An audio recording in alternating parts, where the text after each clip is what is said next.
Salutations, Legion of Doom. Welcome to Podcast The Storm, where social awkward outcasts, crazy weirdos, and all-around nerds convene to talk and debate all things pop culture. With me, as always, is my co-host, the nerdy occultist, aka the authenticator, Dalton L. Mortimer. Bonjour, everyone, and my call back to being spontaneously French will make sense in a minute. Mm-hmm. And I am your host, /Time Lord Wannabe, the brainstorm of pop culture. How's everyone doing tonight? I am doing well. Yeah. Well, first off, happy Daylight Saving Times Day, everyone. Yep. Spring forward, and so on.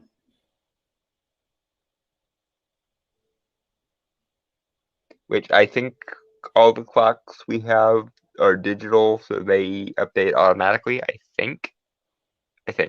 I still have some few analog ones, but we set them right. Yeah, I don't. Honestly, you'd think they'd be able to make an analog clock that would just automatically adjust itself, but I mean, like, it's digital, but not, like, connected to anything. Like, you have to act, like, it's analog in the sense that you have to set it. Uh-huh. It's not too much of a pain.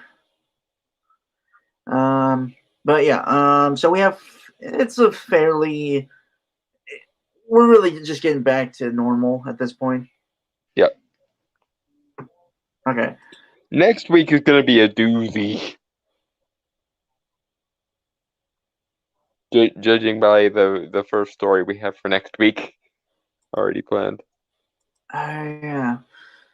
Okay, so this is from the Sydney Morning Herald.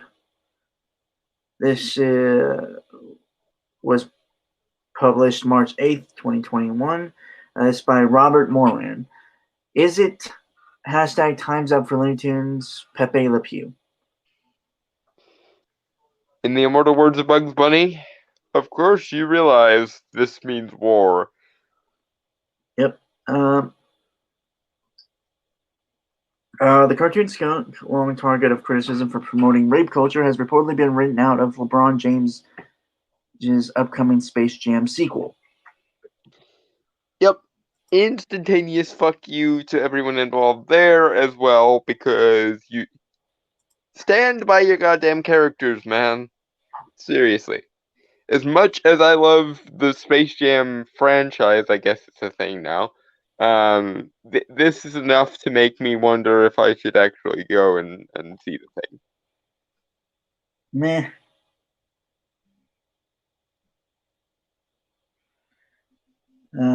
Okay.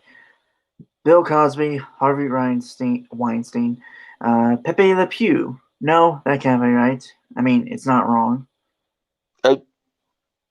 Yeah, no, it definitely is wrong. And yes, you had it right the first time. That there is no equivalency here. He is him being overbearing is part of the joke. We're supposed to empathize with his victims usually in the cases where, there is one. And moreover, he's supposed to be naive naivete is his biggest sin, because he's so over, head over heels romantic because he is a skunk and therefore is denied affection because nobody wants to be around him, that he's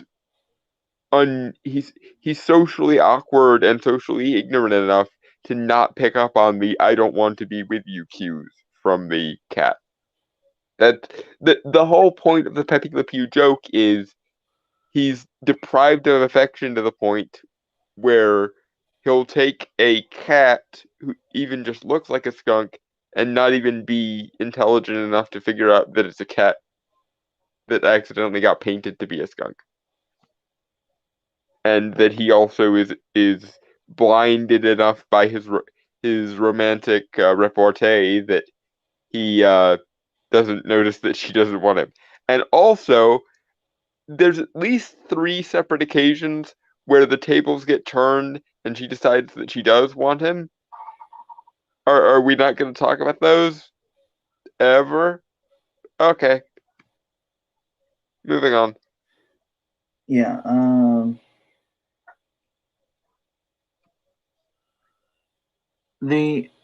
Explain to me. The overly flirtatious skunk from Looney Tunes has been accused of promoting rape culture, and he's also been cut from LeBron James' upcoming Space Jam reboot.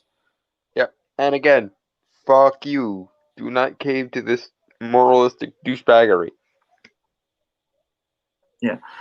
How did we get here? The stink was raised in an article from New York Times columnist James M. Blow.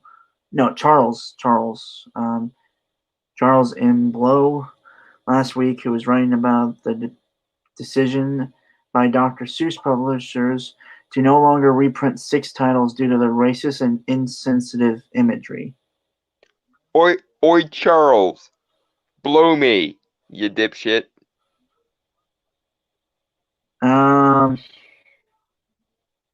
Dr. Seuss, what the? Yes, Dr. Seuss also recently had a brush with cancel culture because some people saw some of his caricatures of Asian people and other minorities and they got triggered. Meanwhile, it was a book where everyone in it was a oversimplified caricature, but never mind. Okay. But yeah, so six books of his are now not being produced because the Dr. Seuss estate caved to pressure and decided not to publish them anymore. And apparently even eBay is putting them on some kind of banned products list, so you can't even sell them secondhand now. Jesus Christ. Yep. Recalling problematic pop culture from his childhood, Blow wrote that Pepe Le Pew normalized rape culture. No. I refuse to entertain this bullshit. No. He did not. You're not even projecting. You are fabricating a framework where there was none previously. So fuck you, Charles. You can blow me, as far as I'm concerned. And I'm gonna keep saying it because the fact that his name is Blow is just too much delicious irony for me to resist punning. Okay. Blow's claim isn't even a new come on, he's a cartoon skunk and French. Blow's claim isn't even a new perspective on Pepe. Way back in his 2000 stand-up special, Killing Them Softly, comedian Dave Chappelle had a famous bit about revisiting Pepe Le Pew cartoons as an adult with his nephew. Good God, what kind of effing rapist is this guy? Take it easy, Pepe. Chappelle quipped. He's a Frenchman who is denied romantic affection because he's a skunk and nobody wants to be around him. This is the most quintessential "that's the joke" line I have ever seen crossed in my life. Yep.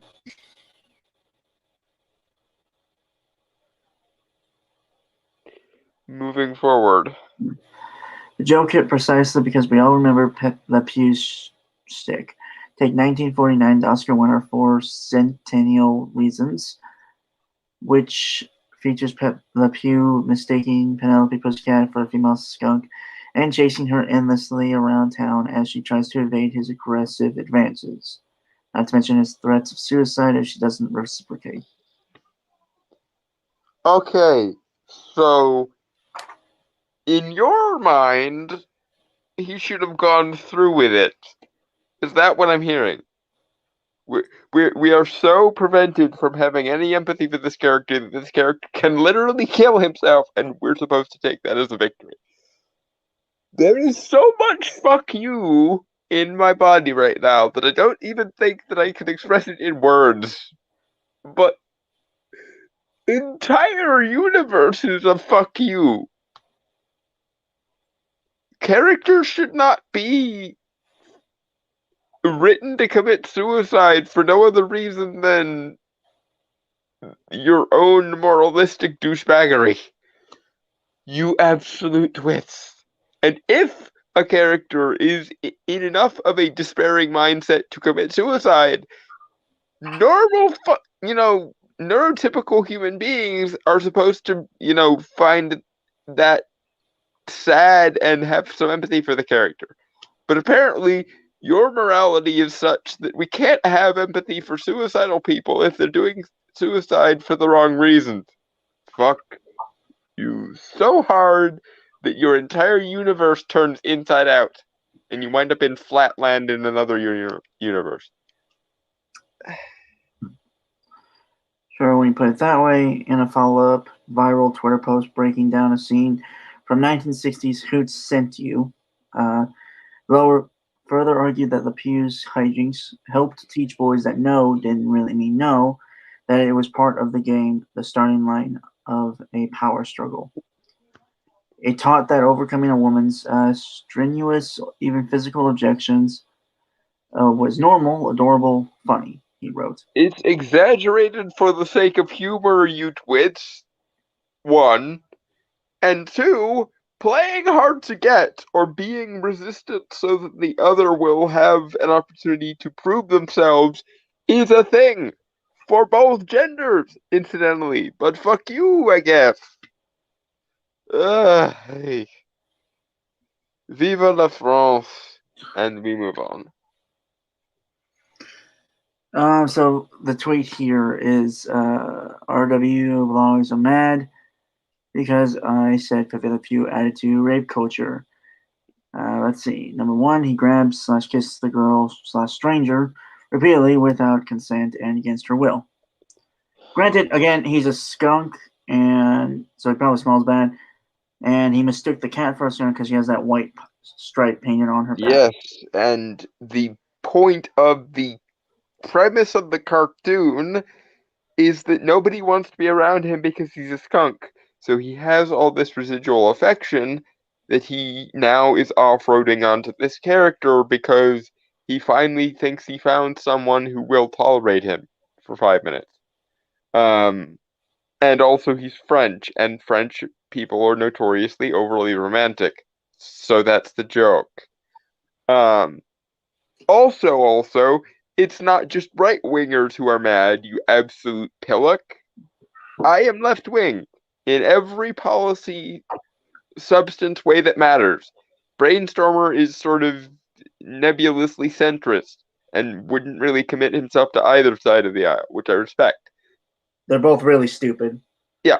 But point being, it's not just right-wingers that are upset with you. It's people who think that you're puritanical to a level that even the people of 1692 would find ridiculous. Moral typecasting has gone so far beyond the pale that the only viable response is fuck you and viva la France. Because how did we get to a place where the French are the good guys in anything, or are based in any meaningful sense? But here we are. I am being forced to defend Pepe Le Pew, so yet another case of the French are surprisingly based in this day and age. Who knew? Moving on. Yeah, okay. So Pepe Le Pew is canceled. Perhaps, according to Deadline, he won't be appearing in Space Jam: A New Legacy, the sequel to Michael Jordan's 1996 cult classic, with his filmed appearance set to end up on the editing room floor. The thing is, I wouldn't mind this if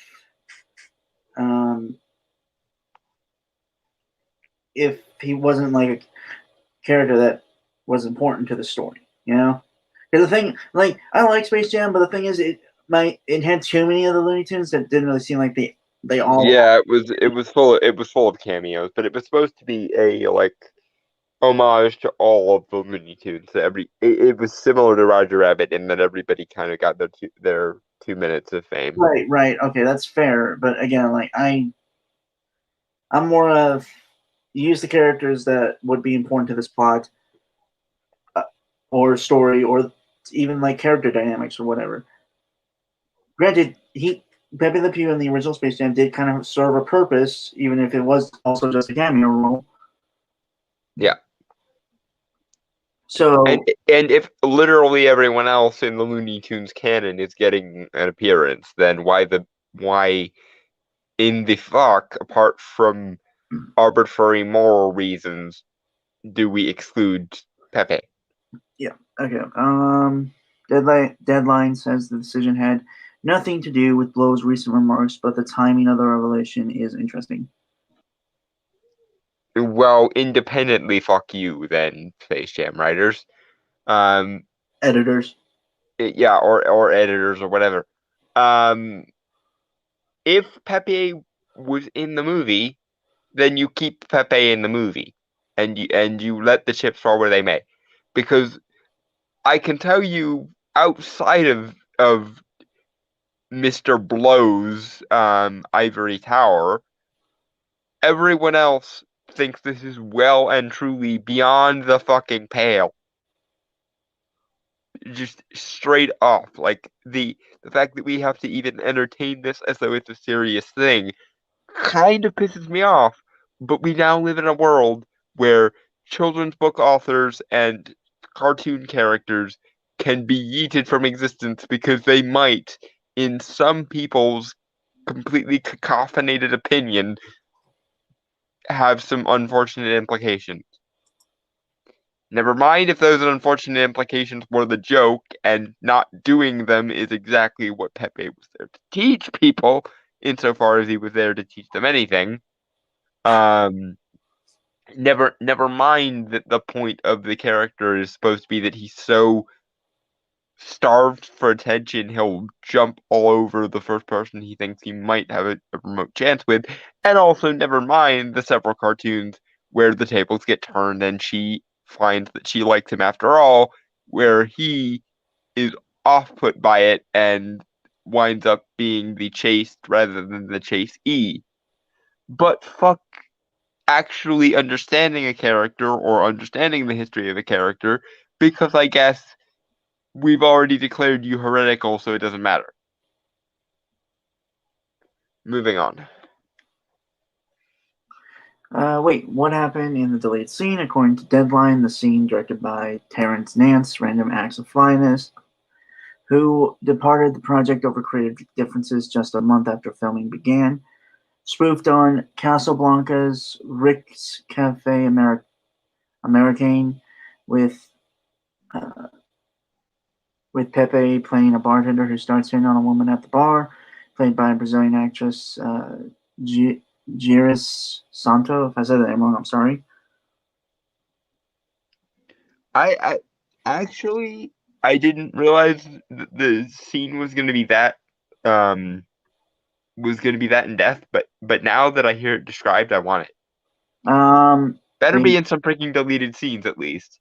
All right, start. Okay, he begins kissing her arm, which she pulls back, then slamming Pepe into the chair next to her. She then pours her drink on Pepe and slaps him hard, sending him spinning in a stool, which is then stopped by LeBron James' hand. Deadline reports James and Bugs Bunny are looking for Lola Bunny, and Pepe knows her whereabouts. Pepe then tells the guys that Penelope Cat has filed a restraining order against him. James makes a remark in the script that Pepe can't grab other tunes without their consent. Okay, so even in the context of the scene that got deleted because morality, we're acknowledging that Pepe is a little bit risque. And this, still, him getting the fuck beat out of him because he was a little bit too forward, is too much Pepe for your liking. I can't. I just. Mm. There is very little difference between men and women, but vive la difference! All right. Oh my god, that scene should win an Oscar. Not really. It honestly doesn't even sound that great of a scene. I mean, it sounds funny, and the fact that it's in the vein of Casablanca is also kind of funny. But like, even in the context of the scene, it's acknowledged that he's doing a bad thing. So why the fuck? Yeah. Give me a sec. All right. After learning it had been cut from the film, Santo, a longtime campaigner against sexual harassment and domestic violence, voiced her displeasure. Even though Pepe is a cartoon character, if anyone was going to slap a sexual harasser like him, Jairus wished it would be her.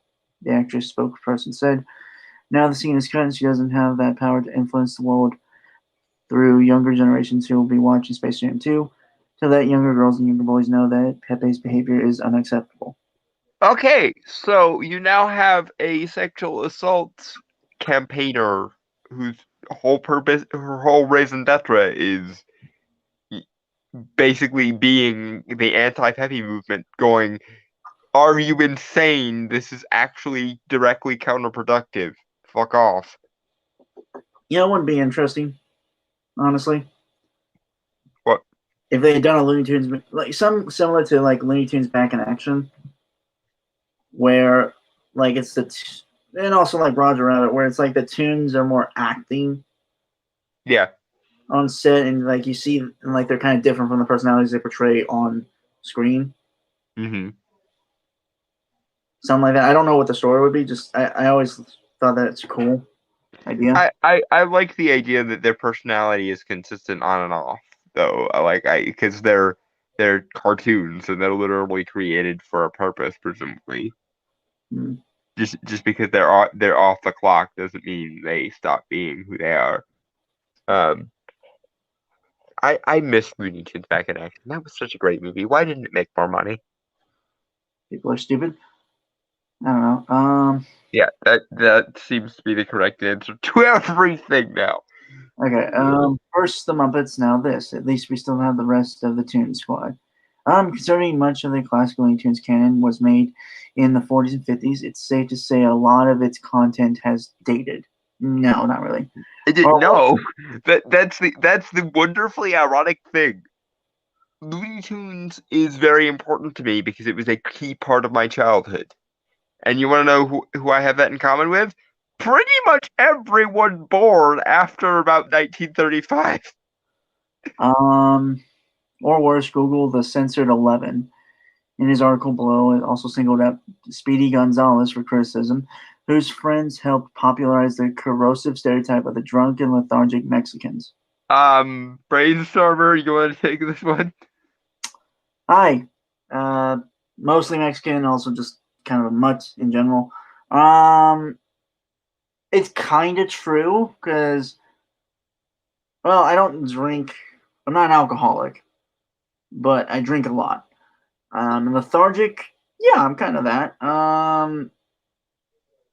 Plus, Speedy Gonzalez is the hero of his stories. And yeah, and there was the rub I was waiting for. Yeah, Name a Speedy Gonzalez cartoon where Speedy doesn't outsmart, outwit, or outthink the people who are pursuing him. mostly Name one. Sylvester. Hmm? Mostly Sylvester. Yeah, mostly Sylvester, but still, in basically every Speedy Gonzalez cartoon, he is the smart one in the room.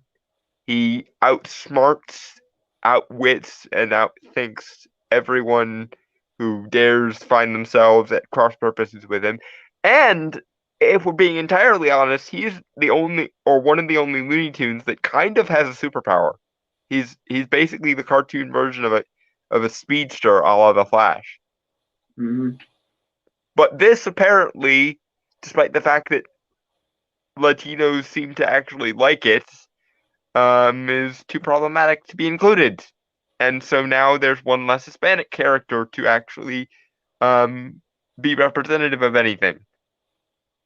Oops, dickheads. And somehow we're the racists. Yeah, like I don't understand how their brains work, whereby like they go to the hilt for diversity and inclusion and representation, and then they rip apart any diversity, inclusion, or representation that we actually give them, even if the people in question tend to actually like the character, and then whoops, there's one less representative character in this thing that has been universally loved by every generation of kids and adults since the 19 freaking 30s. But oops, we broke something that lasted for almost a century. But it's totally not our fault because reasons. Right. Okay, so moving on. Yep. Okay. This is from movieweb.com. Miss Piggy comes under fire after Pepe Le Pew cancellation. This is written by Jeremy Dick, published March 9th, 2021. I'm gonna save the obvious Animal Farm reference for later. I will restrain myself because it's gonna be better if I use it when it's appropriate. Okay, hold on, let me clean my glasses. Okay.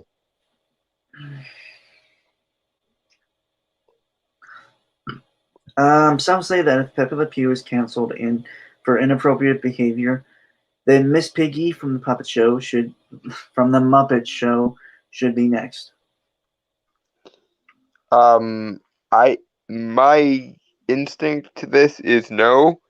I would prefer a world where nobody got canceled than a world where everyone did, but that's just me.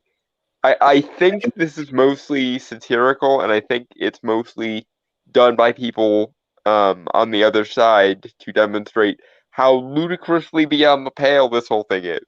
Because Miss Piggy is a gigantic motherfucking air quotes feminist icon unquote. So it's them trying to do a little bit of what's good for the goose is good for the gander. If anyone is like legitimately advocating this and not just being satirical for the purposes of making a point, then fuck you too. Because again, once you open the cancellation box for moral reasons, then we're right back in medieval Europe where they had blasphemy laws, or modern day fucking Middle East where they still have Islamic based blasphemy laws. Moving on. Right, okay. Pepe Le Pew getting shelved at Warner Brothers has generated a widespread controversy on social media in recent days, and many people on Twitter are arguing that if Looney Tunes Skunk is canceled, then Miss Piggy should be next. The news of Pepe getting the boot follows a recent New York Times Op-ed. opted criticizing the character for normalizing rape culture, along with the revelation that Pepe has been completely cut from the upcoming sequel, Space Jam: A New Legacy. Online, Pepe's apparent firing has generated nonstop chatter from people on social media offering mixed opinions. Criticizing Warner Brothers for canceling the cartoon character, some people on Twitter say Miss Piggy should also be booted from the Muppets in the interest of fairness based on her history of sexual harassment and domestic violence, in all in quotes, toward Kermit the Frog and others in various iterations of The Muppet Show. And again, just for the record, I want to say that my preference is nobody gets canceled rather than everyone does. But playing the ball where it lies for a half a second here, actually, if you want to open this particular Pandora's box, there's significantly more reason to cancel Miss Piggy than there is Pepe, because Pepe doesn't realize what he's doing. Pepe is starved for affection and French, therefore implying that he's overly romantic. So he's got tunnel vision. He's one way blind. Miss Piggy, on the other hand, uses her abusive behavior deliberately to gain power and clout and usually dominance in any given situation. Basically, whenever she gets pissed off, she hits things, which is much more morally questionable than someone who's never had a loving or meaningful relationship in their lives going a little bit teensy overboard when the opportunity presents itself. Yeah, moving on. Again, I entirely disavow the argument I just made. I'm just saying that if we want to play the stupid game, I think I could win it. But never mind. I'd rather we didn't play the stupid game. Moving on.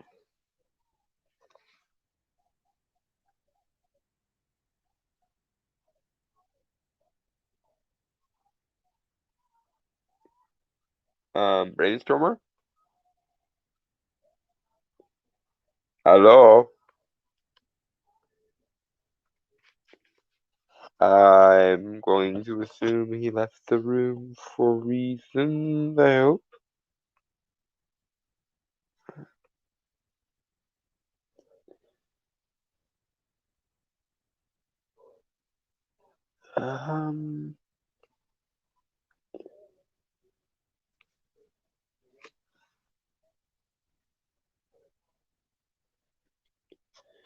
Alouette, j'entends Alouette, j'étais préparé. Sorry, I had to step out real quick. Okay. All right. Yeah, back to the article. Okay, I'm holding Miss Piggy accountable since we're going down this route. Reads one tweet. Excessive violence toward guests and a variety of Muppets, plus various examples of sexual harassment toward Kermit the Frog. Again, if we're going to play the stupid game, then actually I think the case for canceling Miss Piggy might be a little stronger than canceling Pepe. But again, I think these are mostly jokes and or the rhetorical taste of your own medicine for the sake of proving how ludicrous this standard is. Right. I'd also like, just for defensive, she's a diva and kind of a selfish person. Yep. And usually in any form of media, her kind of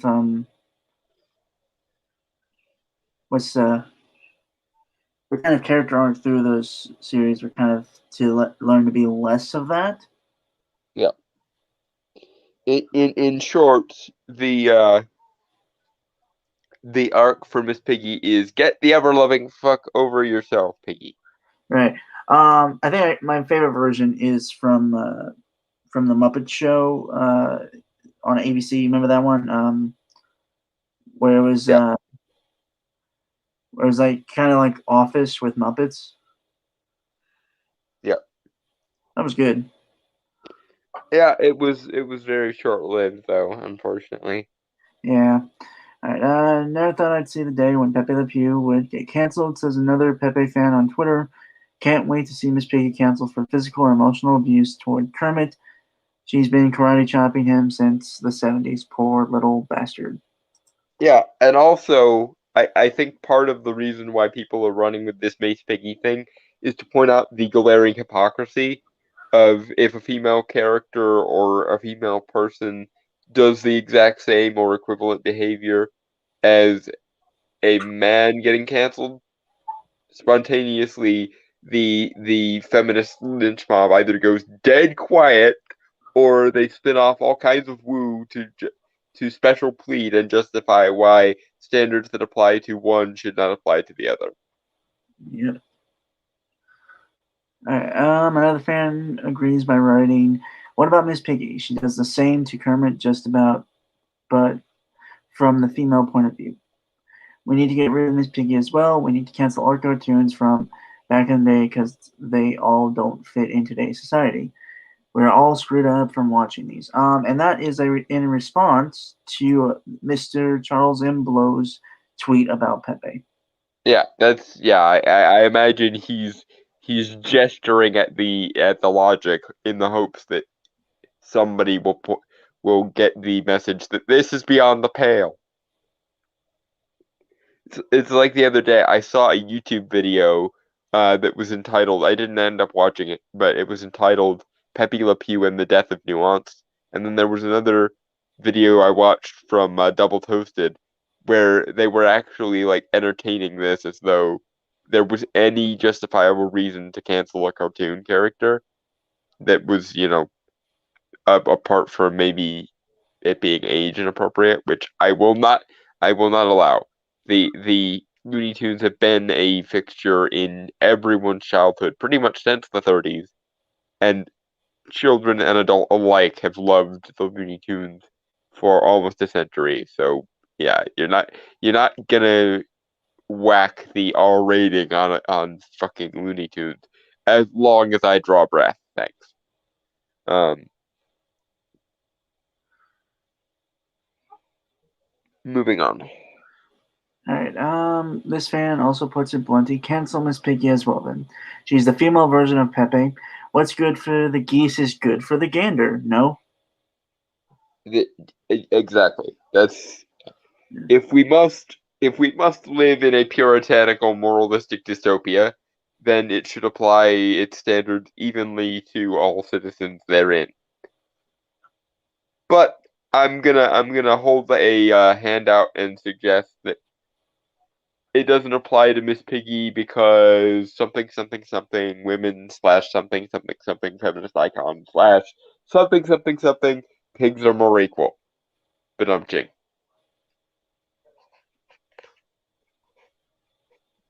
Moving on.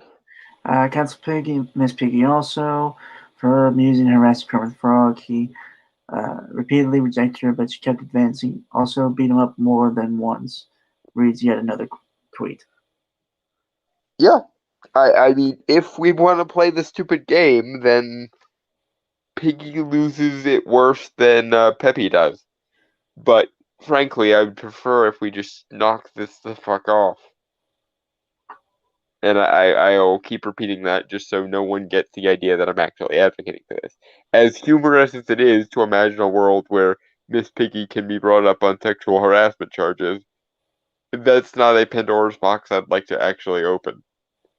But if we're already halfway down the rabbit hole, then what else can we do?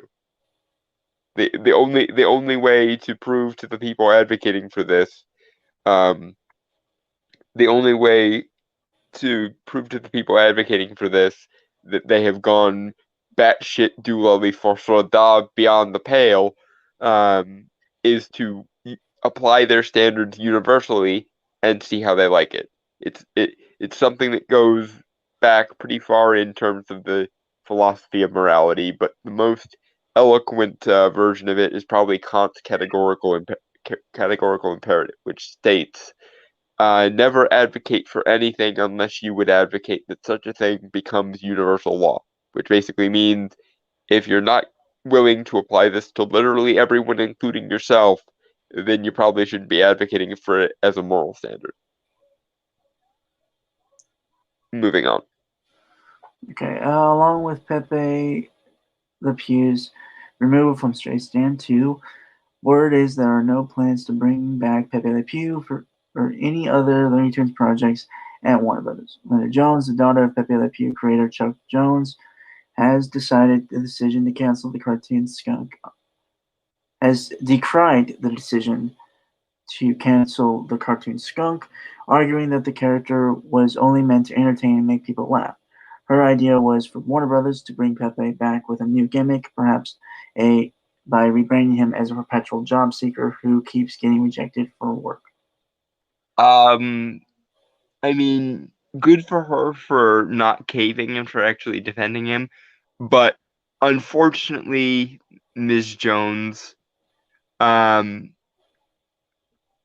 rebranding him would be effectively the same thing as canceling him, but except it would be even worse because would all it'd be like the grain of sand inside an oyster, to borrow a phrase from American God season 1.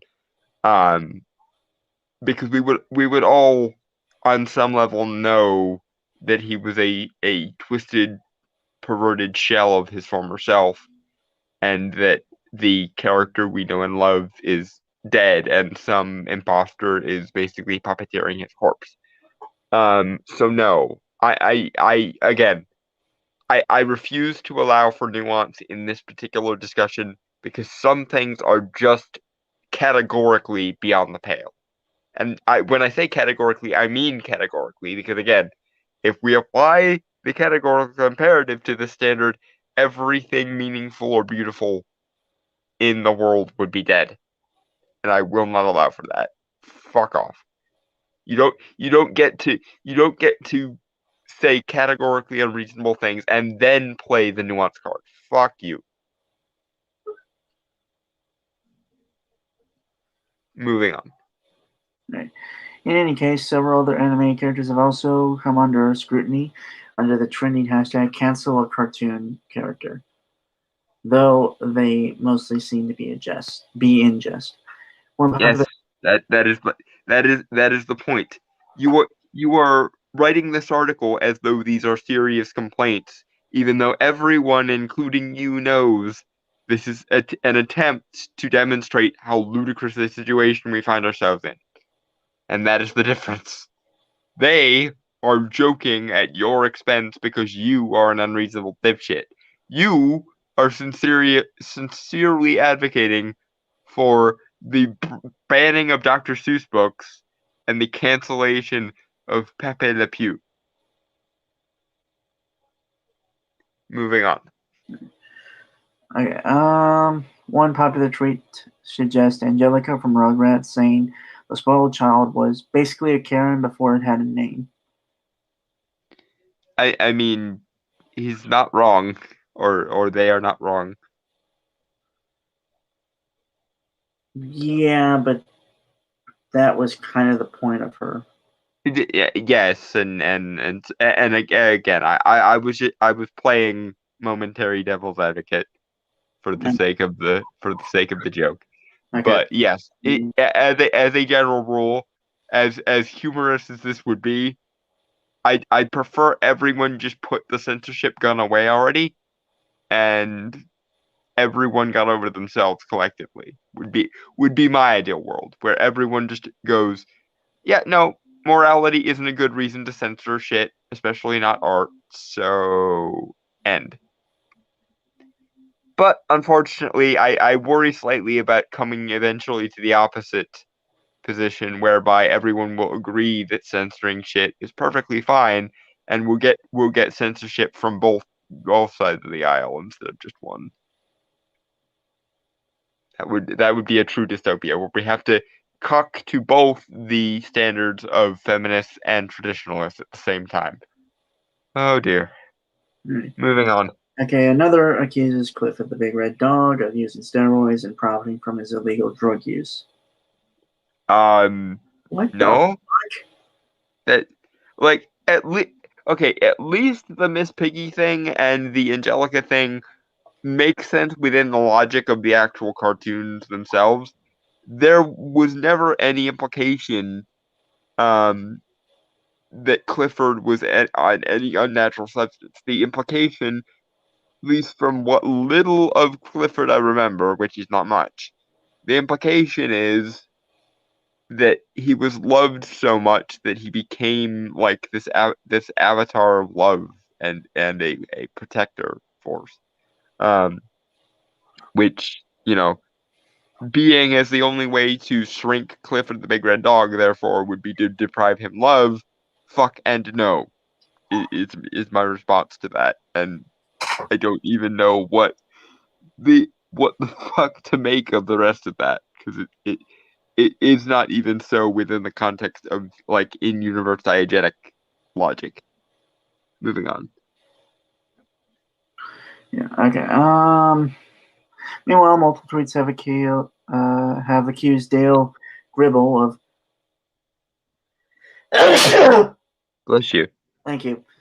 Meanwhile, multiple tweets have accused Dale Gribble of King of the Hill of likely storming the Capitol building in January. You can see some of these other suggestions on Twitter. I don't know who Dale Gribble is. Okay. He's a straw man of a right wing suburban cowboy type character. Yeah, I saw. There's a picture of him. I just couldn't remember the name. Yeah. Even if that were the case, that's not a good reason to cancel anyone. Because what happened at the Capitol on January 6th was not a riot. It was just a protest that got out of hand. And there was no insurrection. It was just a demonstration, a single one that lasted only a few hours. Meanwhile, the Chaz itself lasted for almost a month, and several people died on a daily basis. So, fuck you and your false equivalencies. Moving on. Yeah. So there are a few tweets here. One for Patrick Star, because he's been confirmed to kill at least one person, because that's a picture of the fishing license. The in-universe logic of SpongeBob SquarePants is not a rabbit hole anyone should be starting down, because nobody is qualified to untangle the Gordian knot of fucked implications of the SpongeBob universe. I take a little offense to this, which is Danny Phantom. Because there's a picture of... Yeah, I figured as much. When we got to this, we would both have things to say, because I think Danny Phantom was a favorite of both of ours growing up. Well, okay, they're using the photo of him going through the girls' locker room with his ghost powers. Yeah. One, he's 14 years old. And let's be honest, this, again, like, it's my argument of, okay, switch, gender identity, flip it.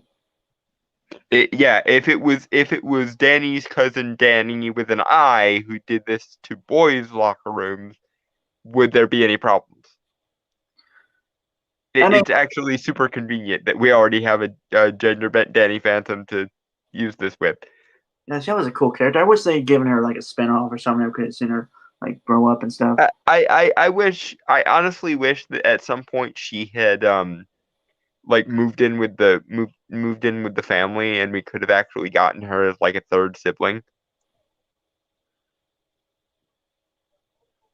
That would have been really interesting. But I mean, let's be honest. Like, you're like literally just hitting puberty, and your powers basically do kind of what you want. You're gonna do stupid shit. Yeah. Also, there's no implication that he actually did anything while he was in there. It's implied that he was just intangible looking, while he was in there. And that's the joke. Like, we know it's wrong. Yeah. And so does he. But people do stupid things for the sake of humor sometimes. Also, if we're gonna be pillorying Danny Phantom for anything, and we're gonna throw in like modern day consent standards, can we talk about Vlad Masters? Well, yeah, but also, can we talk about the times that Danny literally possessed people? Because that's in my mind, that's a bigger breach of consent than just being intangible and looking at some people. And I'm not saying that's a good thing. I'm not saying under any circumstances that would be a good thing. I'm just saying if the thing that makes Danny wrong for doing that is the implied breach of consent and implied breach of a person's autonomy, then we need to talk about the fact that he literally directly overrid a person's private, in their own head, free will by possessing them sometimes. That's a bigger breach by the standards we've laid out. Therefore, if we must pillory Danny Phantom for anything, it should be for fucking possessing people and taking away their free will. If. Not saying we should, but if. Consistent standards are important. Moving on. Right. Okay. And I'm sure this one is for joke reasons. Mario hasn't had a plumber's license in 30 years.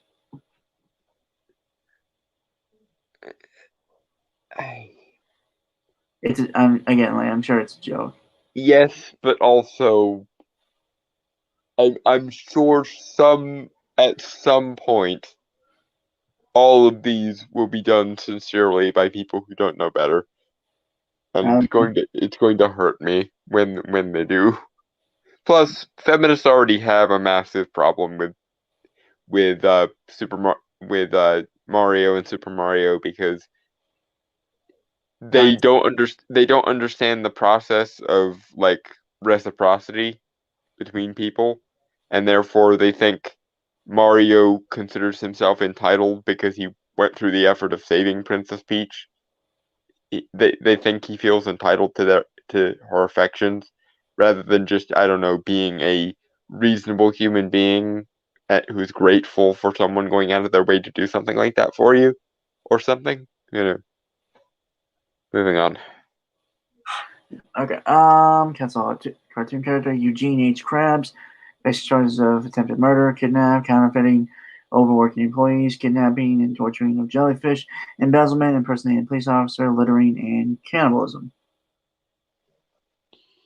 Okay, this one at least kind of there's an argument for because Mr. Krabs has never been a morally upstanding character Yep. ever. Um, so kind of. Although I think that whoever came up with this might just be being a little bit crabby, but ching. Mm-hmm. What? No soundboard noise today. I don't have it open, and no, not really. I don't feel like it. Okay, Chris McLean has at least 22 cases of child abuse to his name. Yeah. Okay. Again, you can like he actually was arrested in the show. I Yeah, believe. in universe he was arrested. So yes, and the fact that he was sleazy, manipulative, and narcissistic was kind of the entire point of his character. So yes, well, in both in universe and by this standard, it would be fair play. Donald The, Duck, the 87 years old and still refuses to wear pants. the age of the concept of the cartoon is not the same as the age of the actual character. Fuck you. And also, I feel the need to do a Donald Duck style freak out, but I can't make my voice go that high when I scream. So just meant anyone who's watching this mentally insert your favorite Donald Duck loses his shit and freaks the fuck out, making his little quack scream noise. Clip in your head because there's a lot of them. Donald Duck is like Daffy Duck in the way that I relate to his ability to get pissed off at things. Moving on. Oh, that's it. That's the end of the article. Thank God. Even I have my stupidity thresholds, and trying to come up with valid reasons for this bullshit hurts me in my soul. But because logical consistency is important, I have to give things I don't like equal consideration to things I do. Because that is how consistency of standards works, kids. You would think this would be a obvious thing, but never mind. Mm-hmm. Moving on to something that won't make me want to take 2 bottles of Ambien and a shot of Disaronno. Yeah. Okay. So yeah, moving on because yeah. So we're gonna be a little more upbeat now. So we're gonna be watching some trailers. And I will dip out and come back in because the screen froze. I can't see the things, so I Oh will no, fix that. I just opened it. Can you see it now or? No. Okay. So I will pop out and pop back in.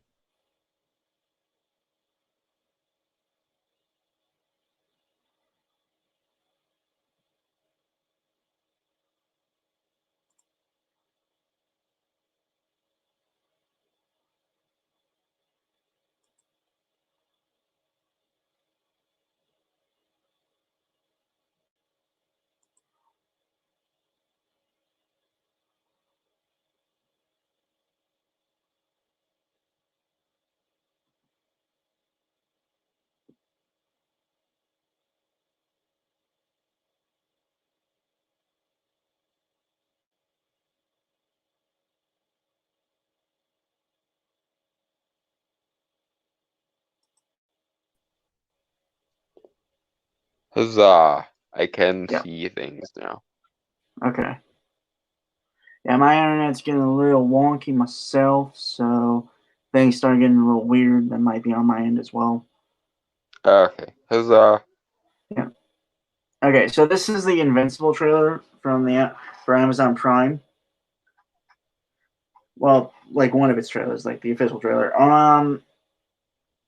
This is one I wanted to cover mainly, because I've gotten into Invincible. It's a really good comic series. I would totally recommend it for everyone to read, especially you, Dalton, Mm-hmm. because I rarely get to. I rarely get to recommend shit to him. He's constantly recommending shit to me. But no, it's a really good comic series, and it ended like a few years ago, I believe, in like either 2017 or 2019. It has like 144 issues, over a 13-year period. Which is an impressive fucking run. Well played. Yeah. Its whole kind of purpose is to kind of go against the tropes of like comics itself. Mm-hmm. Well, superhero comics mainly. Yeah. And like the whole premise is like, what if the extraordinary, which is like superheroes, were more treated like the ordinary? So, in other words, Syndrome was right? Well, no, it's just like it's a world full of superheroes already. So Right, but you know what I was referring to. Syndrome's famous line of, when everyone's super, no one will be. eh, it again, like I don't want to like give much away from this series because I think again, Don, you really enjoy it, and there's some shit in there that will just like blow your fucking mind. I don't know. It takes an awful lot to reach the escape velocity of my mind. So I will hold you to that when I do eventually read it. I still need to check out Ruby though, so I'm probably gonna do that first. You got a lot of stuff to check out that I've recommended to you. This is true, and so do you. I Cough, know, I cough, know, I Justin. know, I know. Cough, cough, CNN. Cough, cough, Ayn Rand. Cough, cough. No, Karen Strawn. Cough, cough.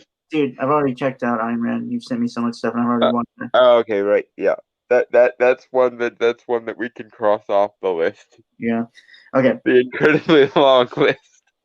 Shall we banana? We shall banana, or in this case, I guess, super banana. Yeah.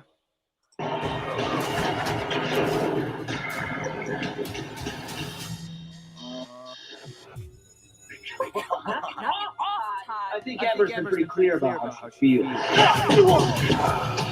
Nothing like my dad. I want to be just like you. Okay, so yeah, like there's not really much to say here. I think it's really cool. I like how it's really copying the comic style. I like Ryan Otley's art, but it has a more fluidity in animation as well. Mm-hmm. As it should. So actually, I want to check who's show running this. Also, if you don't know the voice talent for like Mark Grayson, who's Invincible, that it would be Steven Yeun, who's played Glenn on Robert Kirkman's like the show based on Robert Kirkman's other work, The Walking Dead. Aha. Well, it's always nice when famous writers and things give their friends work. So good for you, Kirkman. Yeah. Oh, and J.K. Simmons gets to play Omni-Man. J.K. Simmons Is always always a win. Yeah.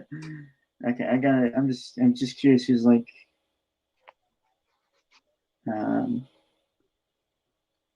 like a showrunner or head writer or whatever.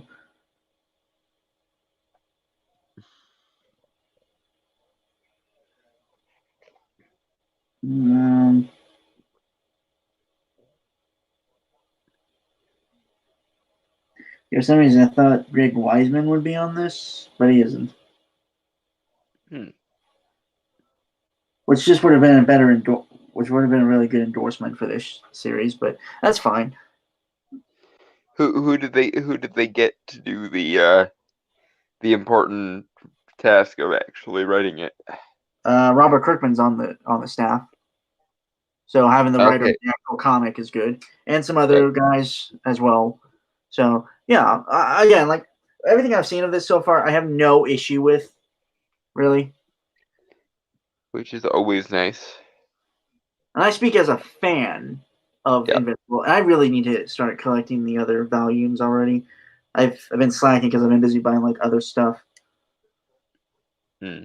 I want like a part of me wants to get an omnibus, but honestly, I want to collect like the individual volumes. Well, I mean, there's nothing stopping you from getting an omnibus as well once you've got all the volumes. Yeah.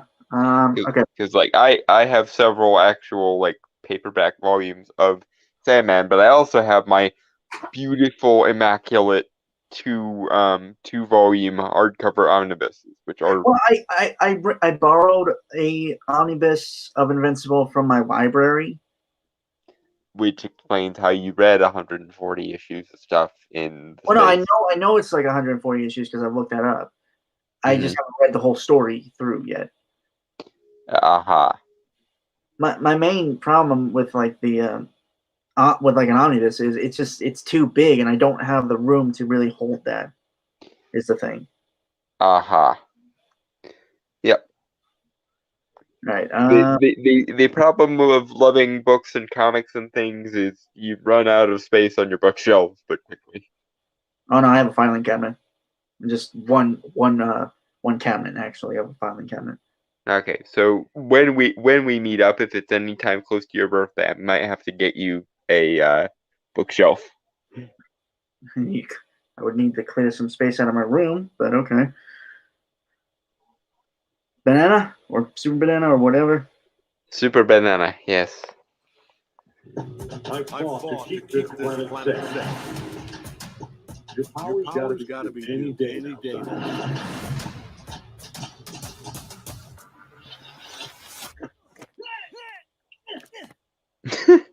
Morning. I'm scared, Dad. What if I can't do this? Follow me. Okay. That's not like a scene from the comics. I like that because, I mean, I do think they're going to keep certain things from the comics, obviously, that are just kind of staple of the series themselves. But it's a new medium, so you can add flavor. Yeah. The reason why I like The Boys so much is that it does vary so differently from the actual comic. But with this, I like that they are, again, like I know they're going to keep some certain story points from the comic. Mm-hmm. Well, let's be fair. The Boys was a edgy, overly self-aggrandizing piece of crap to begin with, so there wasn't really much to salvage. And Invincible, it's honestly just a loving tribute to the superhero medium as a whole. I hope so. I've read it. By that I mean I hope that that's what you get, because I would hate for this to look good enough for you to check it out and then disappoint you. Because I have been on that the receiving end of that quite often. WandaVision, man. Let it go. I'm not letting it go until they fix it.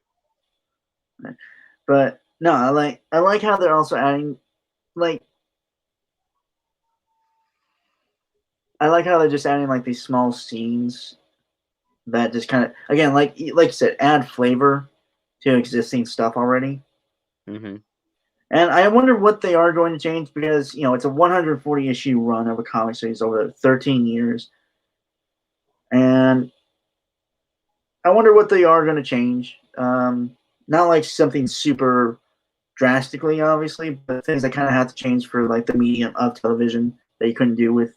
Yeah, and make use of the medium you're allowed to use, kind of thing.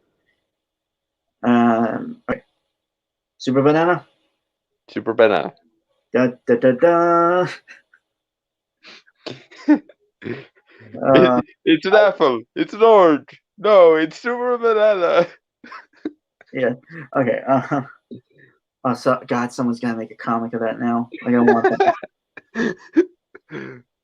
We should like we should like have it as like a backup story in one of our comics. Yeah. Anyway, yeah, Super Banana. Slow down. Land. I said land. Stop. Get up. Get I'm up. actually getting I'm used to actually this. getting used to this. That's not good. You need to be better. You need to be After better. everything he's After done, everything how can he's I live done, up how to can I all? live up to You all? need to decide what kind of hero you want to be. Okay. So again, like I like how it really is making you. It's setting up to basically be like a stereotypical superhero cartoon show. Mm-hmm. But again, like as a guy who's read Invincible before, like that's originally how it starts out. Like it makes you think that, and then it just And then it goes off road. in a very good way. Aha.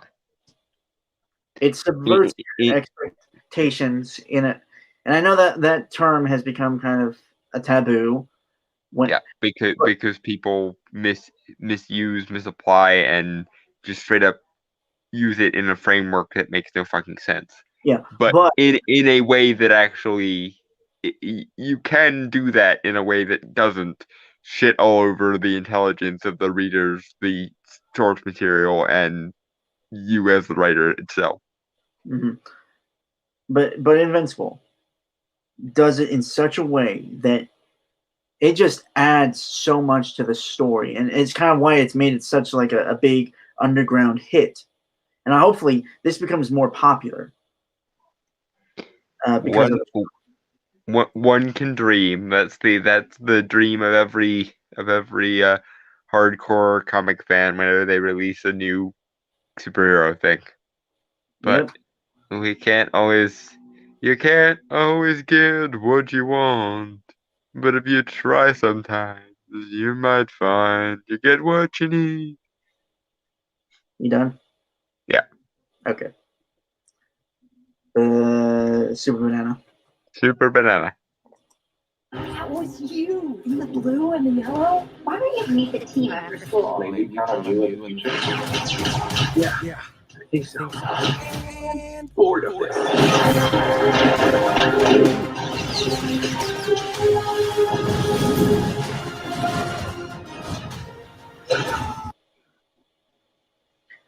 That was the okay, let me pull it back real quick just so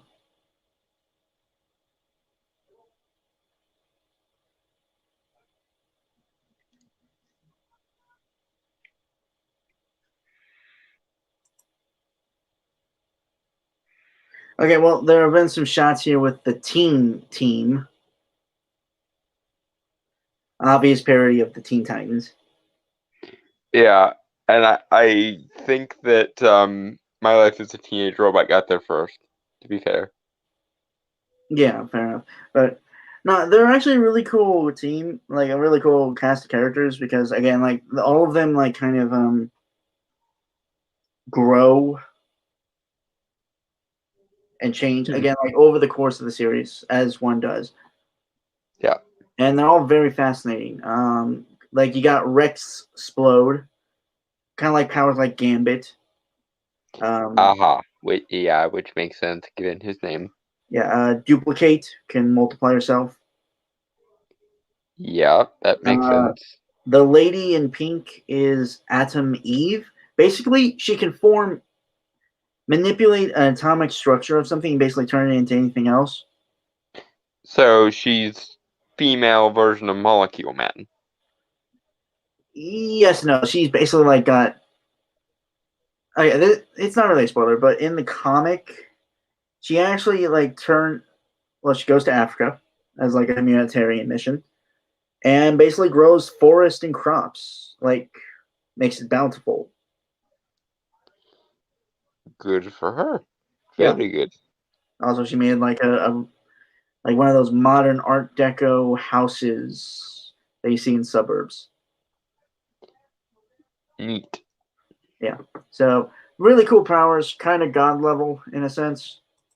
Like I said, similar to Molecule Man, because Molecule Man is one of the most stupidly overlooked but OP characters in comics. And then you got Robot, who's like the leader, and he's voiced by Zachary Quintum in this show. As I in Spock. I mostly know him from Siler from Heroes. I know him mostly as Spock from- AU Spock from the J.J. Abrams verse, but yeah. Yeah. I mean, I remember him in Heroes, but I was never a huge enough fan of Heroes for that actually to matter much to me. He stole the show. I'm not gonna lie. And I didn't really register that was the same actor the first time I watched Heroes, but then I found out and it was like, oh, that's that guy. Okay. And Robot, holy shit, is he like a major player in the comics?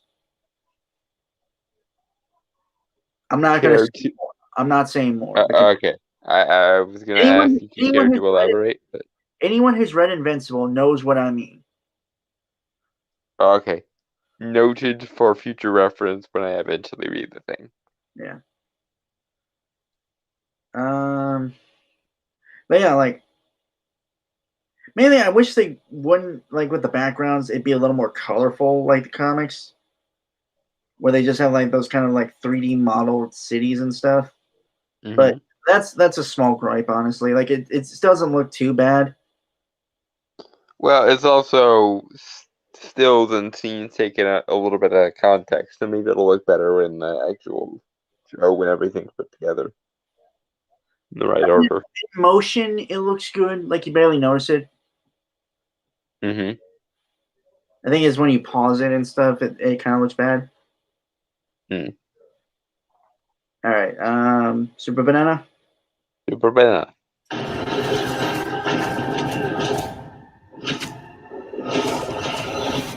Son, we need to talk. What I'm about to tell you will change everything.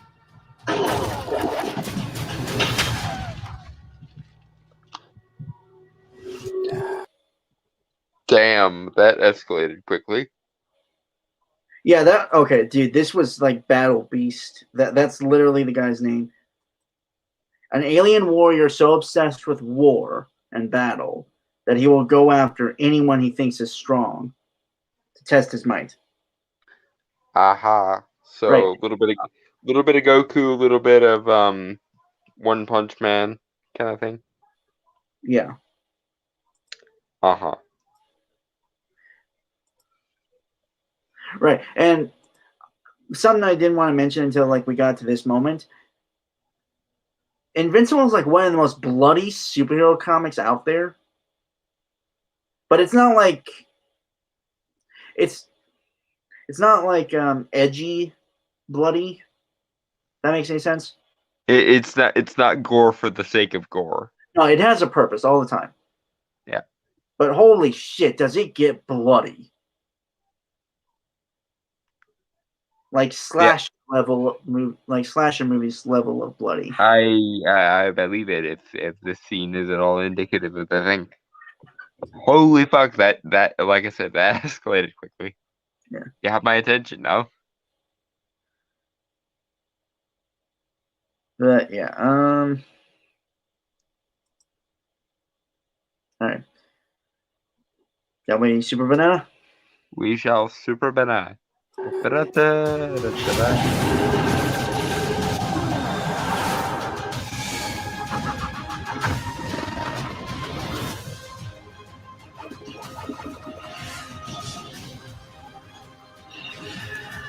wasn't ready before.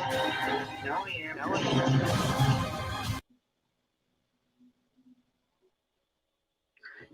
Yeah, again, I'm more just geeking out here. Well, good. I'm glad you got to experience the positive side of it. Yeah. I hope to God you don't have the oh my God, I feel like I've crashed into a planet side of Don't it. let it go. I'm not letting it go until they fix it. And Oh, also not anyone didn't notice from Invincible's costume? He literally has like the image eye. Yeah. Yeah. It actually took me a while to like. I was looking at his costume and then it clicked. Yeah. Invincible image. Yeah, that makes sense. Yeah. Actually, funny enough, there's like an interview where they said that they were shopping through superhero names. One was Kid Cosmic. Another was Bulletproof. And then it was a hop skip away from Invincible, because if you're bulletproof, then you're just invincible anyway. And that's how they even got the costume, because they were having trouble deciding what the costume would look like, because when they were trying to pitch it, they didn't have a costume idea yet. Yeah. Well, it's nice when everything just sort of works out then. Yeah. Although I do like the name Kid Cosmic, even though his powers I think would have to be a little bit different for that to work. Yep. Because cosmic implies things being a little weirder, and Oh no, it gets weird, man. Like it's like it even turns into like a full on space opera later on in the later issues. interesting. Makes mental note and Super Banana. Super Banana. You being a superhero is the coolest thing that's ever happened to me. Now take me flying, or I'm gonna tell everyone you're invincible. Sorry, not sorry. That's like legitimately a thing that happens in the comics. Like his friend legitimately blackmails him to do that. Well, not blackmails him, but asks to be taken flying. It's like in the early issues. Well, I mean, to be fair, if any of us were in the situation where our friend was a superhero, yeah, that I think that would be justified. And also, I can't imagine that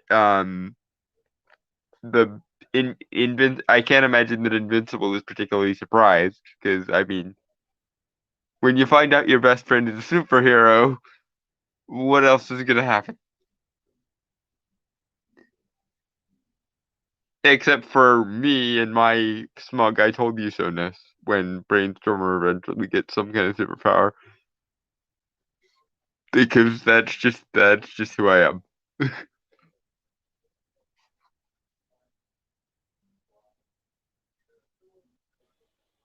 And Yeah, fair. Okay, so that was the end of that trailer. Yeah, again, like I'm really looking forward to this show. Like it's even then making me consider of actually renewing my Amazon Prime account.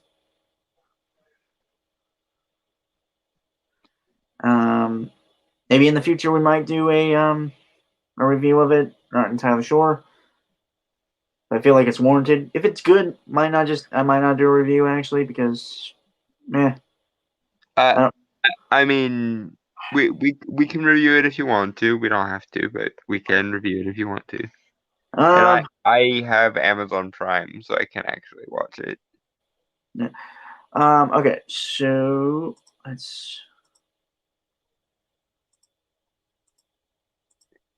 Final trailer. Yeah, so this one is where we're playing catch up, because there's something big that happened last month. Mm-hmm. This is the Mortal Kombat official Red Band trailer. Yeah, and actually, before we do that, I need to dip out and dip back in again, because it's stuck on the last screenshot of Invincible. So Okay.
Huzzah! I am back and I can see things. All right. So yeah, we have the Mortal Kombat 2021 official Red Band trailer.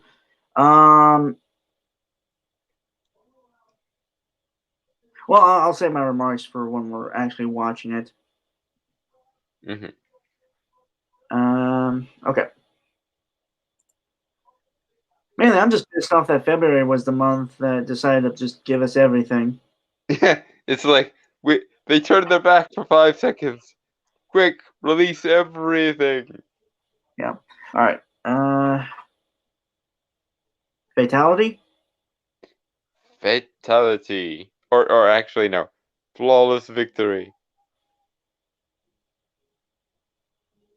Sure. Yeah, flawless victory.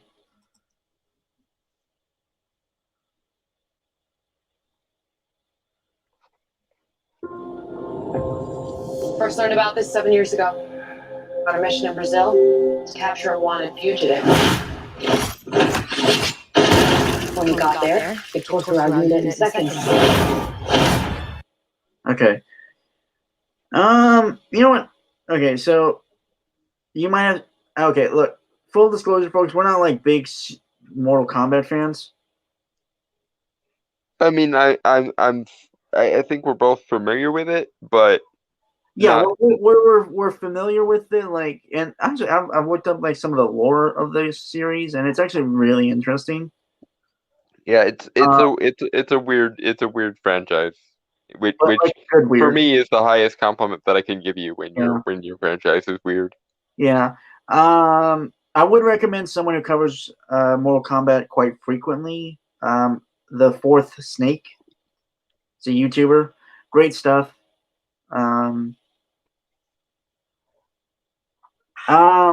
But like okay, my initial can't English today. Yeah, my initial thoughts are I like how this looks. Like it looks like a cinematic movie, and I realize I say that a lot with a lot of things we've watched recently. But that's Mhm. because we hardly ever get that these days. Yeah, Hollywood needs to learn to utilize their own color palette again. It's not even the Because color thing. It's like the cameras they shoot on. It Yeah. looks better. Like this Yeah. looks good. Looks better than other movies. Yeah, most movies don't, for whatever reason, don't make the effort, and it pisses us off. Yeah.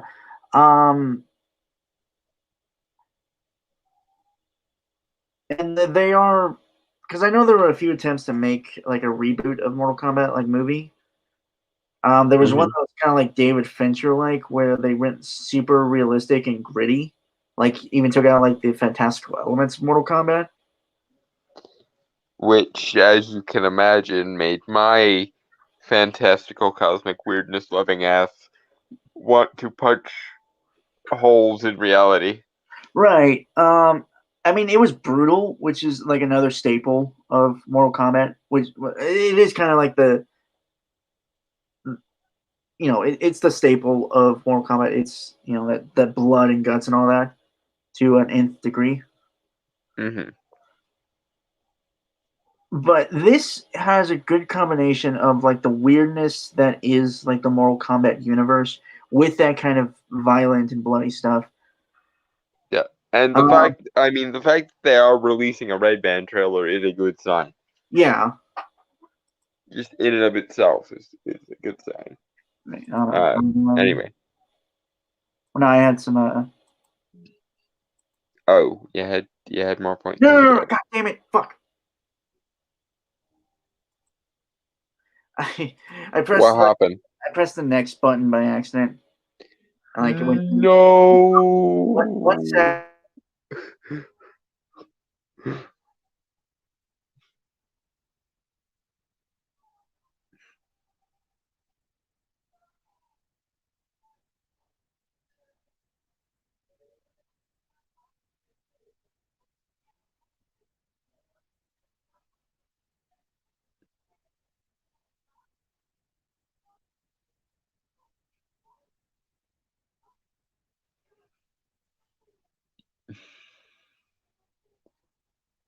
Okay. Maybe not an entirely flawless victory. No. I did also want to replay the scene of Sub-Zero's introduction. Mm-hmm. I also would like to say, because I think Sub-Zero initially started out as a villain. Yeah. So it's good that they're keeping that. Yep. Hold on, let me. It beats the hell out of giving the character the cold shoulder. But Okay. I'm I mean, granted, this might be like the first Sub-Zero instead of like his brother, who's kind of like been.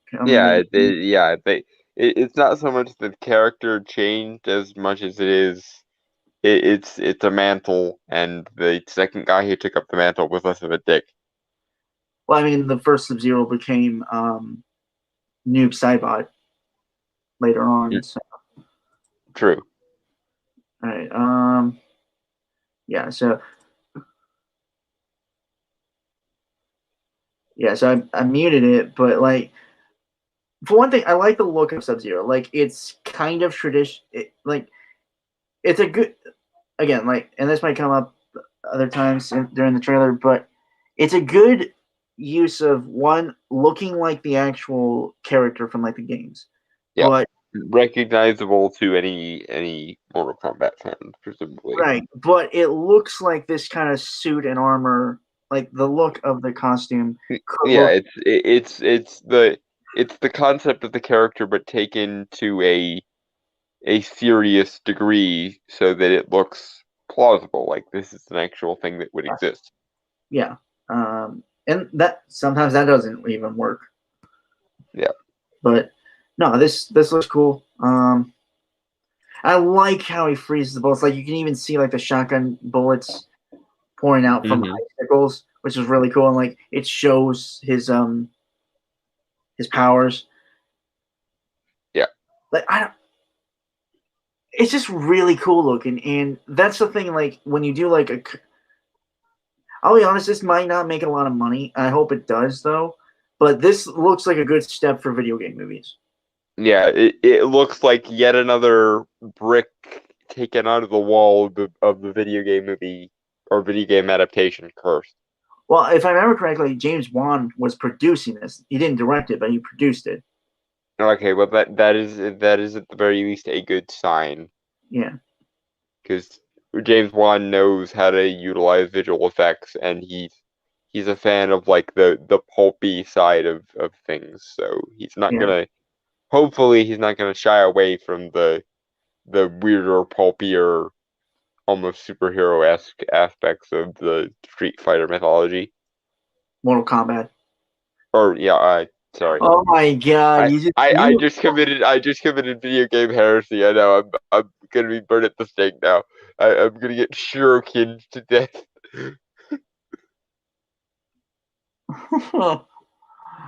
Wow. A thousand pardons, oh gods, the video games don't kill me. Yeah. Okay. Shall we flawless victory? We shall flawless victory. Yes. The target has superhuman abilities.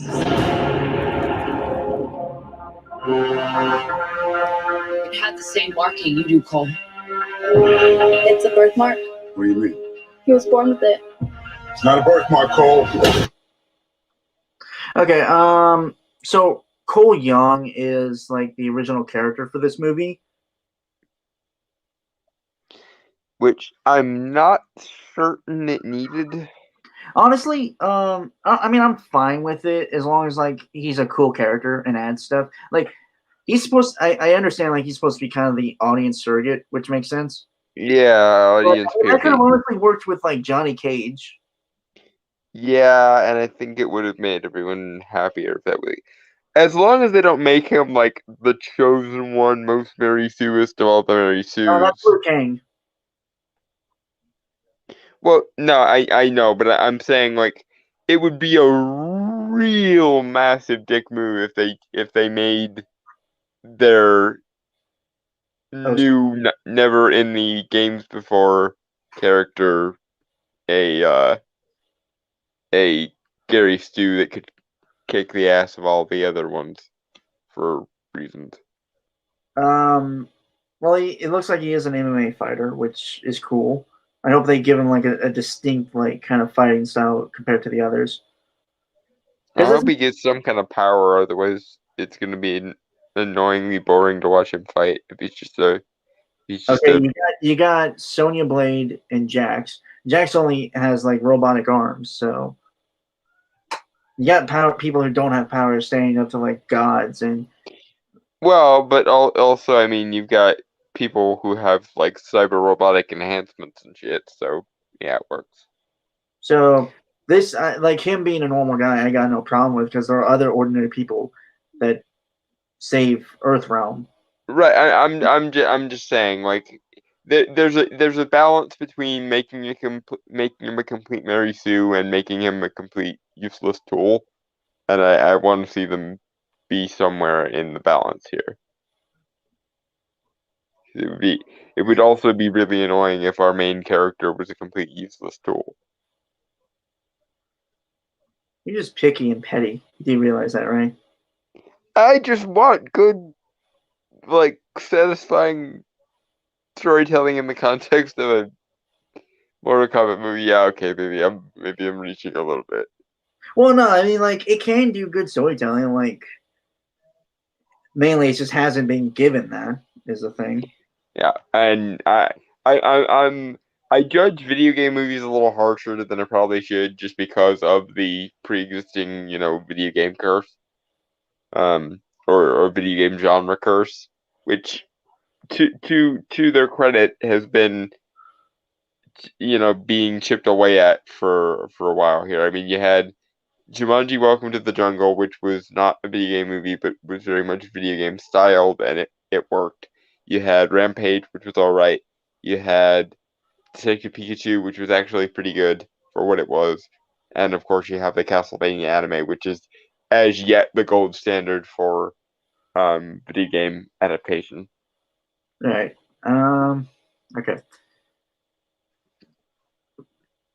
Shall we banana? No, we shall flawless victory. Yeah, flawless victory. You've been chosen. Throughout history, different cultures all over the world. Reference a great tournament. Champions. A dragon market. I think it's an invitation to fight for something known. Okay. This is a good actor who's playing Scorpion. I can't remember his name though.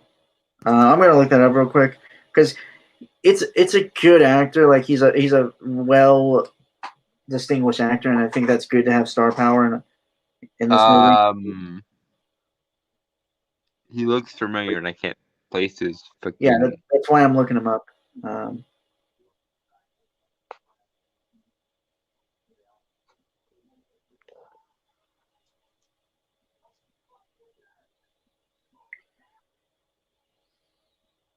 I also like the weaving of the mythology throughout multiple cultures and stuff. Like that very much reminds me of like in Godzilla King of the Monsters when they tied the kaiju to the prehistoric titans. That was a very smart move, and it works really well. Hey.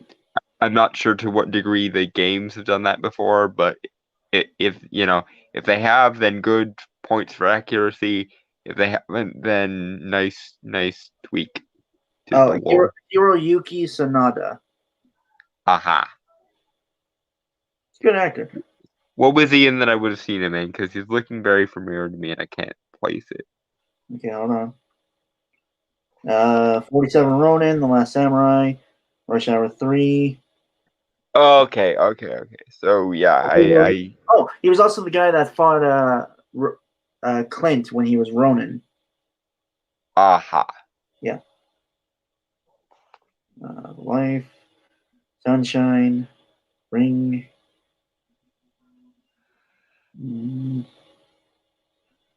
Yeah. Anyway, flawless victory. 1 sec. I also did want to bring something up because there was a theory, because I watched this trailer like when it first came out, obviously. Mm-hmm. Hold on, let me bring it back up.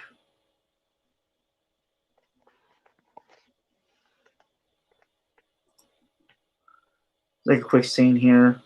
Hold on.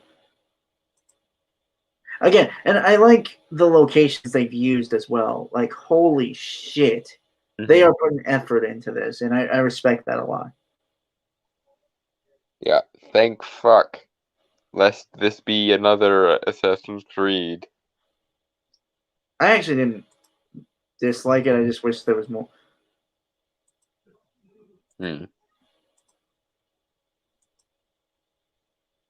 Rainin and Sang Shun.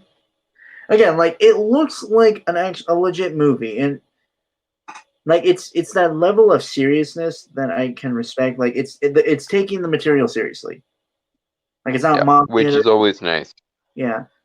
I hope they are willing to at least have some goof in there. Well, yeah, I think they're gonna play with the pulpiness of it, but pulpiness is a difficult beast to manage well because you gotta be self-aware enough to be a little bit goofy, but you also gotta be serious enough that you can actually manage the tone and tenor of a pulp thing. So. Be sincere about it. Yeah. Okay, so this is a quick scene I wanted to bring up, which, hold on, let me, is there a way I can, playback speed, let's go half, real quick, yeah, where it's like Cole Young looking in a mirror, and then he like gets a flash of Scorpion, and I remember someone posing the theory that Cole Young may have been Scorpion's son somehow. I never looked into this theory myself, but okay, because I don't know if you know about the story of Scorpion. Vaguely, but only vaguely. Okay, well, essentially, he is a revenant. Uh-huh. Or a hellspawn of some kind. Where basically he was part of a ninja clan that his wife and child, his son, were killed by basically Sub-Zero's ninja clan because they were rivals. And yeah, he died, and he was offered a chance at revenge to kill Sub-Zero, who killed his family. And so, but it turns out it was like a ploy by the bad guys to have them be his have him be their like weapon or toy. Yeah, their avatar in the context of the tournament. Yep. Yeah. Aha. So yeah, if they do go that route, I think that would be really cool, and like you could really explore like the character of Scorpion and stuff. Yeah, and Scorpion is a fan favorite, so yeah, this That's where they have like almost every single trailer that they do for a new Mortal Kombat game is literally Sub-Zero versus Scorpion because they're fan favorites and their rivalry is eternal. Yeah, so to center at least a large subplot around this is smart. Yeah. And once again, we might just maybe, and I'm knocking on wood as though my life depended on it, get a Mortal Kombat movie that breaks the video game curse. Please. And then maybe afterwards we can get a Street Fighter remake that's actually good while we're at it. Alright. Excuse me. Shall we flawless victory? We shall flawless victory. Alright.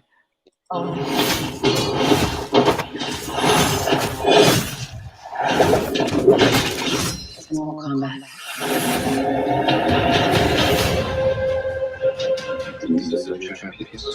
I'm Sonya. That's Kano. I'm Liu Kang. The guy who's playing Liu Kang is actually Zack from the 2017 Power Rangers movie, which I think is really cool. It's a small world after all. The funny thing is, like, Kano is supposed to be like he's a bad guy. I find it really interesting that they're having him be on the side of the good guys. Which means setting up maybe a fall from grace, question mark, or a betrayal. Maybe. I think there were some people who had issue with it, but I'm just curious on what they're going to do with it. Yeah, where's the spin? Also, where's the Mortal Kombat music? I want the Mortal Kombat music.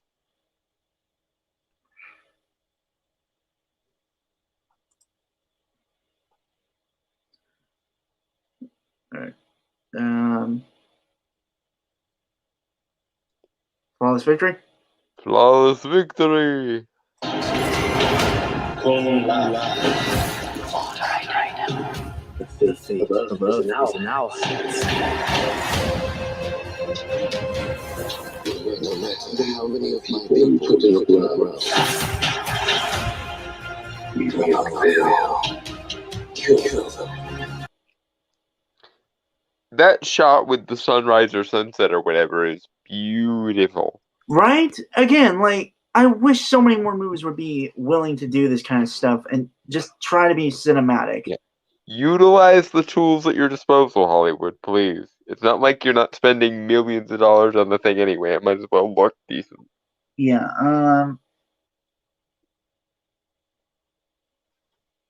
No, I had something. Oh, by the way, if people don't know what the story is of like Mortal Kombat, essentially like there's a tournament held every generation, where realms of where other earthly realms and Earth, just called Earth Realm, basically fight to see whether or not their worlds will be merged together and conquered. It's Contest of Champions, or it's the it's the Battle of the Seven Heavens in Iron Fist lore, or any Dragon Ball fight. pretty much. Yeah. Which incidentally, if this works, like if this is as good as it looks, and again, knocking on wood like my life depended on it, someone give me an actual Dragon Ball movie, please. There's some really good fan films out there that I think, and that's another thing. I feel like a lot of movies should take some cues from fan films as well, like the good Yeah, ones. I mean. honestly, you should find the best fan film you can, and then hire that person as like a fandom consultant. Because for as much as Hollywood monetizes fan franchises, it would make their lives and ours so much easier if they actually had people who were willing to consult on the actual fan perspective. Right. Speaking of which, anyone who's working on a Batman movie should really consult with Bat in the Sun, like the YouTube channel, because they recently did a Batman fan film called Batman Dying is Easy. It is so fucking good. Like, it has like one action scene, and the rest of it's mainly a dialogue. But it's just it's really good. Yep. Like even in production, like it's not like movie quality like CGI or anything. Right, but it's still imagine that with a budget behind it, decent budget. Yeah, just like Hollywood, you have resources to make fandoms happy and get more money, which is all you care about. It'd be one of those situations where it'd be a win-win. The fans would get what they want, Hollywood would get what they want, actors would actually get more positive reputation, blah. And even okay, here's another side effect of this fan hiring theory.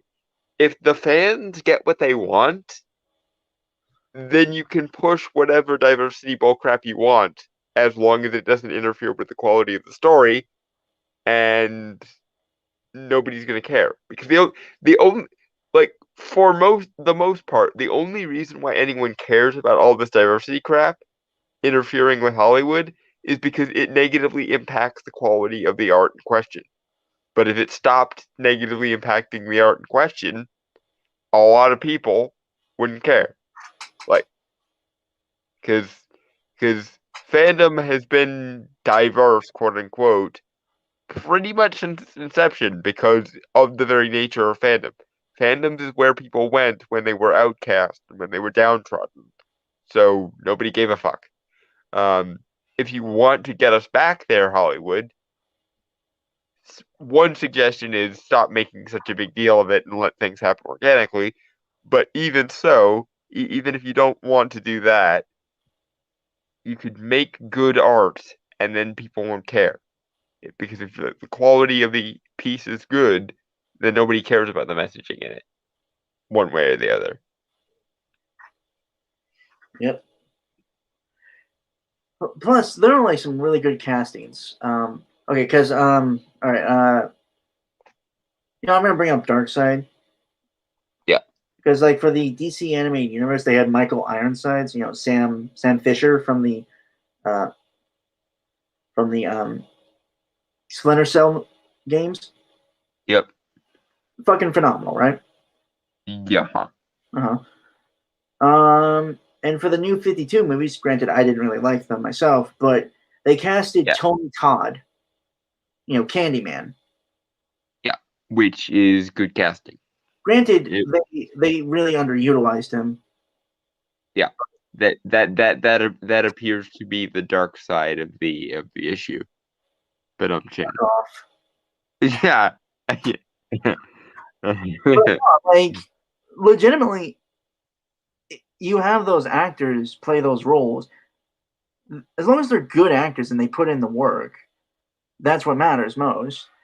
And honestly, they are playing. They haven't really recast any characters. Honestly, the only recasting ethnically is Raiden, because mostly I think in the games he's technically a white dude, but it kind of makes sense that he's Asian. Actually. Yeah, martial arts, mysticism, yada yada yada, blah blah blah. Well, also like he leads a temple of Shaolin monks, so. Yeah. So yeah, again, martial arts, mysticism, yada yada yada. Yeah. But again, just hire good actors. Like seriously. I realize that was a complete side tangent and kind of. Yeah, but the point being, this isn't hard. You just have to care enough about the source material for like 5 seconds, or at least hire someone who does care enough, and then make sure that the advice of the person who does care is listened to, and then you make a bunch of money, more so than you otherwise would. The fandoms get super charged and super happy instead of constantly being vilified every 5 minutes, and everyone in between gets happy. And here's the other thing: good storytelling creates new fans, which means a wider market to exploit. Mm-hmm. Like, I don't want to do your jobs for you, Hollywood, but if we're gonna do this, then there are much more efficient ways to actually go about doing it. Right. Okay. Flawless victory. Flawless victory.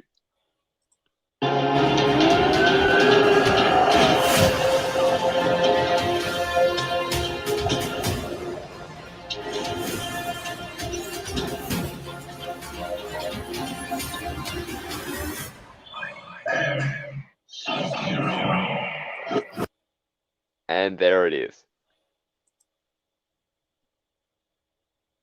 That's the or that's at least an indication of all the fanboys going fucking batshit, pissing themselves with joy.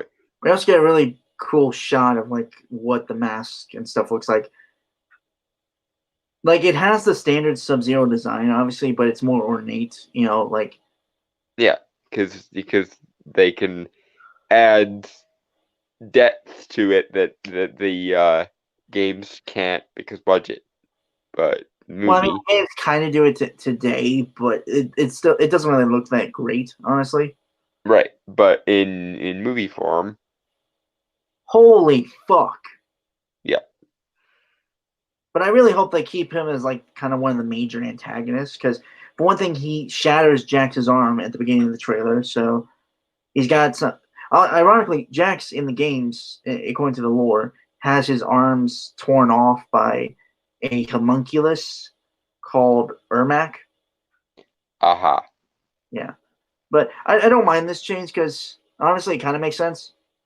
Yeah, and it sets up the fact that Sub-Zero is a stone cold badass. Bet I'm ching. Yeah.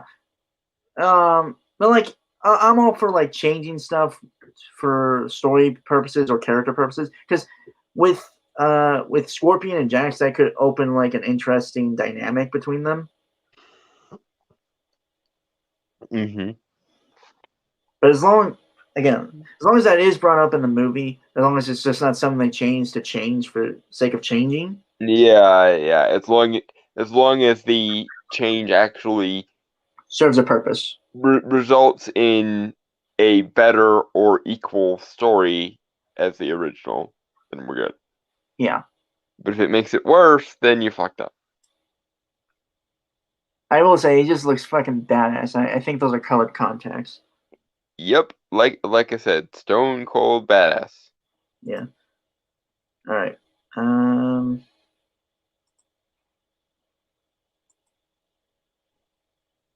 Okay. Ready? Yep. Flawless. Flawless victory.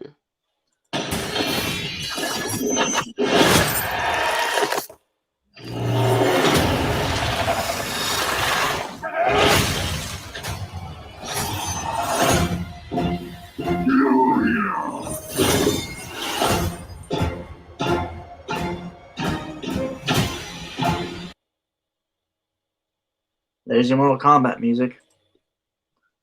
I was hoping it would be a little bit more peppy, but it's the orchestral version. I'm sure in the actual movie they'll have the good old fashioned Mortal Kombat music at some point, Honestly, probably during a fight scene. Honestly, I don't really want the old one because it's its own thing. It's new, and I feel like that'd be too much of a comparison and stuff.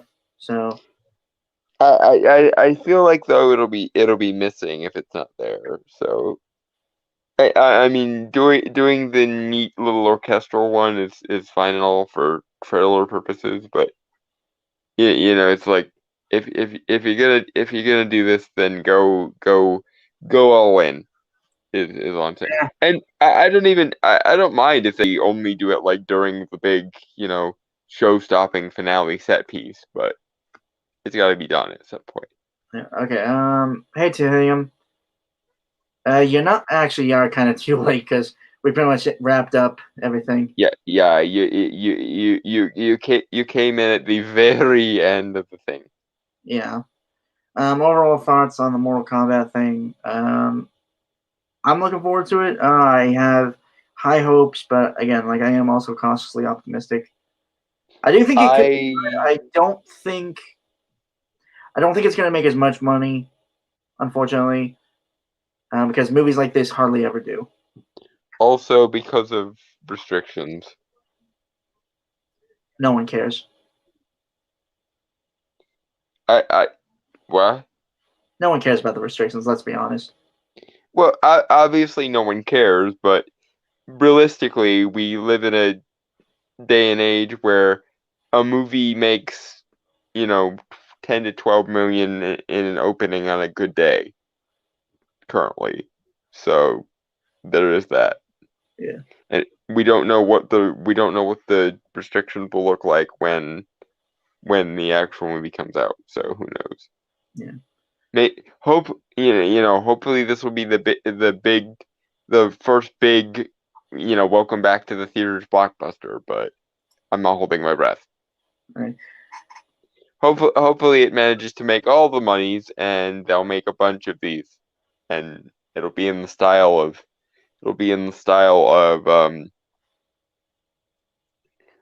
video game movies from now on will be based kind of on this, which seems like a good template to follow. Well, again, I also hope Hollywood doesn't take the wrong lesson from this, like they always do. Well, that's the other half of the problem, but let's at least get to a good starting position before they inevitably fuck it up somehow. Right. Okay. So with that, folks, I want to say goodbye, adios, aloha, avidase, sayonara, peace, cheers, and Shalom. Now fuck off.